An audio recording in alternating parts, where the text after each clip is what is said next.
What if every time your landlord came knocking, your rent got higher? Now, imagine the only way to pay it was by sneaking into dangerous dungeons, stealing treasures from monsters, haggling with customers, and somehow surviving long enough to make a profit. That is Goblin Vyke, the Thief Tycoon.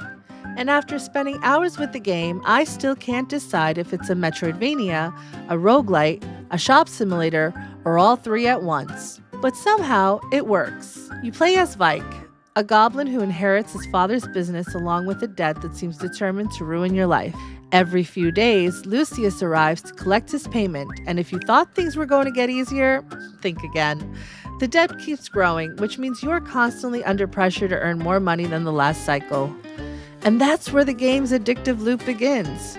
During the day, you're a merchant. You organize your shop, display your treasures, negotiate prices, and try to squeeze every coin possible out of your customers.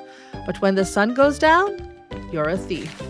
You dive into a dangerous dungeon filled with traps, enemies, secrets, and loot. Every run becomes a gamble. Do you keep pushing deeper for more treasure, or do you cut your losses and head home before everything goes wrong? Because trust me, it will go wrong.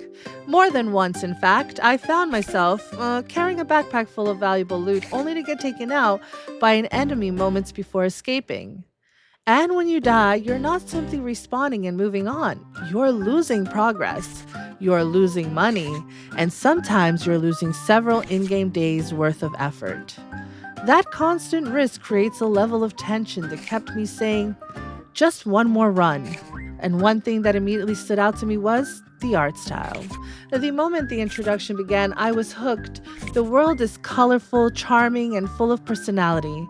Every character feels like they belong in this fantasy setting, and several of them have stories that left me wanting to learn more.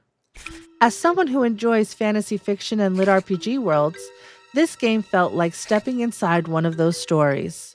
There are merchants, dungeons, treasures, progression systems, and a world that feels alive beyond your immediate goals. The Metroidvania side of the game is equally enjoyable. You'll constantly encounter obstacles that require new abilities to overcome. Those abilities are purchased using money earned from your adventures, creating an interesting balance between investing in progression and simply surviving another debt payment. And that's where things get tricky. One of my biggest criticisms of the game is how punishing it can be early on. There were multiple sections where I died repeatedly because I lacked the tools needed to deal with certain threats. I understand that struggle is part of the intended experience, but I found myself wishing for more combat options during the opening hours. In fact, I originally thought that weapons dropped by enemies would become usable items for exploration. I think that would have added an interesting layer of progression, especially if those weapons broke over time or only worked against certain enemies.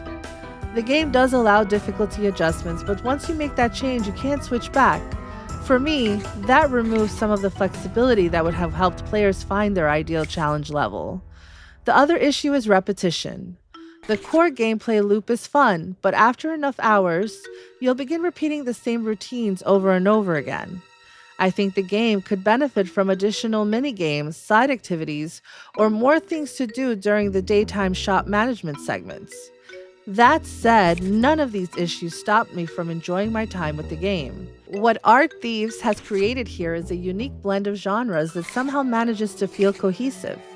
It's part dungeon crawler, part shop simulator, part Metroidvania, and part roguelike. More importantly, it constantly gives you reasons to come back for another run. So, is Goblin Vyke the Thief Tycoon worth your time? If you're a fan of Metroidvanias, roguelites, simulation games, or fantasy adventures with charming worlds and addictive progression systems, I think the answer is yes.